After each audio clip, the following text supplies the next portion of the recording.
Sud Radio, Osez entreprendre, Thomas Binet. N'hésitez jamais à vous lancer dans le monde de l'entreprise. Comme tous les dimanches, on retrouve Thomas Binet. Bonjour à vous Thomas. Bonjour Jean-Marie. On va parler de quoi aujourd'hui ? Je vais vous raconter l'histoire des papeteries Canson et on va recevoir en grand témoin... C'est un souvenir d'école ça, hein ? Absolument, vous allez voir, je vais vous en parler d'ailleurs. Ruben Cohen, cofondateur de Follow, agence d'influence globale. On va parler talent, influenceurs et entrepreneuriat. Et puis je terminerai en vous parlant de la génération PowerPoint. Bon, mais c'est bien. Tout de suite, on retourne à l'école et au collège avec cette fameuse papeterie Canson. En partenariat avec le magazine Entreprendre, vous nous racontez la saga de la semaine. La saga qui sera donc consacrée à cette papeterie. Ben oui, parce que qui ne connaît pas Canson, hein, vous l'avez commencé à le dire, Jean-Marie, enfant, on a tous été amenés à dessiner sur des cahiers à dessin Canson. Mais tout démarre en 1557 avec la famille Montgolfier et les premiers papiers vélins qui ont été créés en 1777 par Pierre Montgolfier. En 1784, les papeteries de Montgolfier sont érigées au rang de manufacture royale. Mais en 1809, Barthélemy de Canson a épousé une demoiselle Montgolfier. Il met au point le papier calque et débute la production des feuilles de couleur. Au début du XXe siècle, le célèbre mitin de papier couleur de renommée mondiale est inventé. À partir des années 80, Canson, qui a été racheté par Arjomari, devient vraiment international. Ouais, alors ça représente quoi cette marque aujourd'hui ? Eh bien, Canson intègre en 2008 le groupe familial Hamelin et devient le leader européen des fournitures périscolaires et de bureaux. Mais en 2016, il est racheté de nouveau et Canson passe sous le pavillon italien du groupe Fila qui met 85 millions d'euros sur la table et devient ainsi le leader mondial des beaux-arts. Et alors on a quelques chiffres pour résumer Canson aujourd'hui ? Oui, Canson, c'est 450 salariés, près de 100 millions d'euros de chiffre d'affaires. Ses produits sont distribués dans plus de 100 pays et Canson produit 14 000 tonnes de papier à dessin chaque année. Et pas n'importe quel papier. Vous qui nous écoutez sur Sud Radio, ça doit vous rappeler quelques souvenirs de cours d'art plastique notamment. C'est des bons souvenirs tout ça. Quoi qu'il en soit, tiens, on va en créer d'autres, des souvenirs avec notre invité qu'on accueille avec plaisir, le témoin de la semaine. C'est Ruben Cohen. Bienvenue à vous sur Sud Radio. Merci, bonjour messieurs. Bonjour à vous. Vous êtes le cofondateur de Follow, agence d'influence globale qui a été créée il y a 8 ans, en 2016. Alors, ça compte 100 personnes, 100 salariés. Vous managez plus de 70 talents en exclusivité. Vous nous expliquerez ce que sont ces talents. Vous accompagnez également des marques dans leur stratégie de com et vous produisez du contenu digital à forte valeur ajoutée. Vous êtes l'invité de Thomas Binet. Ruben Cohen, on va s'installer dans la discussion avec vous et dans un instant, on va parler de Follow, de votre société et de votre parcours. Mais avant toute chose, Jean-Marie vient d'en parler. Vous parlez d'agence d'influence. C'est quoi ? Comment on peut définir ce secteur ? Alors, une agence d'influence, c'est vrai que c'est assez complexe, on comprend pas comme ça, mais en fait, clairement, on essaye de donner de l'influence à vos projets, à vos marques, aux annonceurs qui nous contactent. Ils ont différentes problématiques. Et aujourd'hui, l'influence, c'est au cœur du marketing.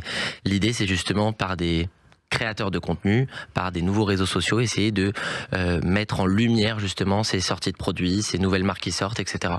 Donc c'est ce qu'on fait aujourd'hui chez Follow. On a 2 casquettes. La première casquette, on accompagne les annonceurs dans leur stratégie d'influence digitale.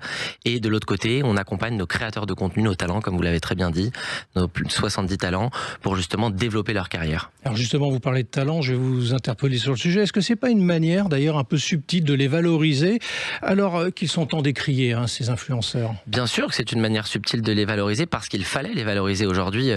Il faut comprendre le nombre de skills, de compétences qu'il faut pour être créateur de contenu. On s'en rendait peut-être pas compte à l'époque, vous savez, à l'époque du blogging, où on pensait qu'ils étaient là à ouvrir des cartons et à se filmer avec leur téléphone. Aujourd'hui, c'est pas ça du tout. Aujourd'hui, il y a des compétences importantes à avoir. Il faut savoir s'exprimer, il faut savoir être commercial, il faut savoir monter une vidéo, il faut pas avoir peur de le faire. Et c'est aujourd'hui, on a des talents qui ont démarré à 14 ans. Aujourd'hui, ils ont 20 ans, plus d'1 million d'abonnés parce qu'ils ont pris l'initiative, et ça il faut soulever, de se poster, de se filmer sur YouTube par exemple, et de poster une vidéo qu'ils ont eux-mêmes montée, eux-mêmes créée. Alors toute votre activité, elle est basée là-dessus, hein, sur ces fameux influenceurs. Bien sûr. Vous n'avez pas l'inquiétude de penser que ces fameux influenceurs qui peuvent avoir mauvaise réputation, on vient commencer d'en parler ensemble, peuvent nuire ou inquiéter quelque part la pérennité de votre activité ? C'est exactement la raison pour laquelle on a fait un communiqué il y a 2 ans de ça, quand justement on parlait des influenceurs, que nous on a immédiatement dissocié ce terme-là en disant, tellement le terme avait été galvaudé, en disant finalement influenceur ça veut strictement rien dire. C'est vrai, qu'est-ce que ça veut dire influenceur, s'autoproclamer influenceur? On n'est pas influenceur, on est créateur de contenu. Et aujourd'hui nous, les créateurs de contenu sont nés sur les réseaux et ne sont pas nés à la télévision, n'ont pas bénéficié d'un trafic de télé, et donc ils sont nés de toutes pièces sur les réseaux en postant leur premier contenu. C'était des gens lambda, inconnus, et ils ont posté leur premier contenu, puis leur deuxième, puis leur troisième. Ils ont été réguliers, et aujourd'hui on n'est pas inquiété parce qu'on estime que nos créateurs de contenu se dissocient un petit peu de tout ça. Ils ont leur ADN, ils ont leur direction artistique, et ils vont à fond dans ce qu'ils font et ils fédèrent leur communauté. Alors comment on fait pour travailler avec les réseaux sociaux? Parce qu'on parlait là à l'instant des influenceurs qui sont décriés, mais les réseaux sociaux également sont décriés, je pense en particulier à TikTok. Comment on fait pour travailler avec ces plateformes vu le contexte du moment? Bien sûr, déjà on travaille main dans la main avec les plateformes elles-mêmes, que ce soit Instagram, que ce soit TikTok, que ce soit YouTube. On essaie d'avoir les meilleures connexions possibles pour qu'ils puissent nous éduquer sur la plateforme, connaître l'algorithme, ce qu'il faut faire, ce qu'il ne faut pas faire. Et si on travaille en étroite collaboration avec eux et les talents, et ceux qui créent le contenu, parce que finalement si les gens vont sur les plateformes, en l'occurrence TikTok, c'est pour qui? C'est pour les créateurs de contenu qui sont sur cette plateforme. Donc on essaye vraiment de faire un travail pédagogique, éducatif avec les talents et également avec ceux qui font la plateforme pour essayer de leur montrer un petit peu le marché, comment ça se passe, éduquer les talents, leur donner les choses à faire, à pas faire, les bonnes pratiques, c'est très très important. Vous êtes favorable à une régulation sur les réseaux sociaux? On en parle souvent. Honnêtement, c'est un sujet très très complexe. Ce qui est sûr, c'est que je suis père de famille et moi, voilà, c'est assez paradoxal, mais moi j'accompagne des jeunes sur TikTok. J'ai une conscience professionnelle, une certaine éthique, surtout la follow. Aujourd'hui, on est membre de l'UMIC, donc il y a des vraies règles à respecter. Et j'estime qu'il faut faire un travail pour la jeunesse qui arrive, donc il faut pas faire tout et n'importe quoi. Je sais pas dans quelle forme une régulation. En tout cas, nous, on a commencé à réguler avec l'UMIC sur le système, sur la partie commerciale. On ne peut plus tout faire, on doit informer et on peut pas être commercial sur tous les sujets. Ça, c'est très important. Donc ouais, je pense que je suis plus favorable. Ouais. Alors on va parler un peu de vous, on va s'arrêter sur votre parcours. Vous avez commencé par créer des entreprises de vente de casquettes et un site d'e-commerce avant de créer Follow, donc en 2016. Est-ce que le démarrage a été facile? Je parle de Follow. Non, démarrage pas facile, non. Pourtant, vous étiez sur un marché naissant, porteur.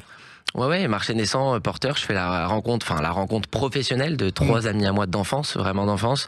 Et on se dit que c'est le moment d'y aller. On croyait beaucoup en cette jeune génération c'est des jeunes qui avaient entre 12 et 14 ans qui sont nés avec un smartphone dans les mains. On s'est dit qu'il va y avoir un bouleversement, c'était un pari. On y a été, on n'avait aucun modèle, aucune agence qui faisait exactement ce qu'on avait en tête. Il y avait Webedia qui existait, mais c'était pas ce qu'on avait en tête de faire et on s'est lancé. Donc forcément, quand on se lance, et qu'on n'a aucun skills particulier, j'ai aucun de mes associés qui a fait des études, ils se sont arrêtés au bac.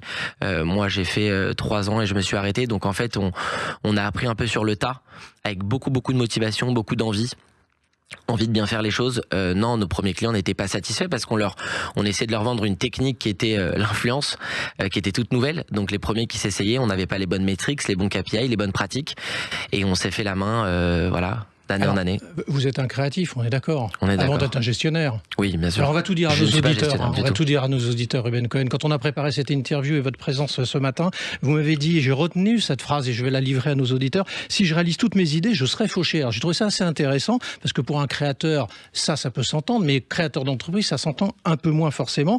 C'est notoirement un handicap quelque part, entre guillemets, le mot handicap quand on est créateur d'entreprise. C'est-à-dire que, tel que vous l'exprimez, c'est les limites de votre système et qu'il faut que vous soyez accompagné parce que seul vous n'auriez pas réussi? Alors c'est certain que seul je n'aurais pas réussi. Si mes associés vous entendent là, je pense qu'ils rigoleraient bien parce que c'est la force d'une association. Ouais. Et en fait, je pense que dans la vie, la force, en tout cas quand on veut entreprendre, il faut savoir ce qu'on sait et savoir ce qu'on sait pas. Nos limites, il faut absolument les connaître. Et en créant Follow, je connaissais mes limites et je savais que si j'avais pas à mes côtés un bon gestionnaire, ça aurait... Donc votre démarche, Ruben Cohen, c'était de trouver des gens, au-delà du fait qu'il y avait une amitié, j'ai bien compris, c'est des gens qui vous complètent. C'était vos critères dès le départ? Ça a été le principe de l'association. Après, je l'ai pas cherché.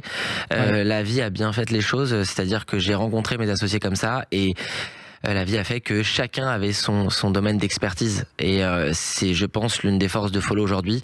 Ça fait 8 ans, on s'est pas marché dessus.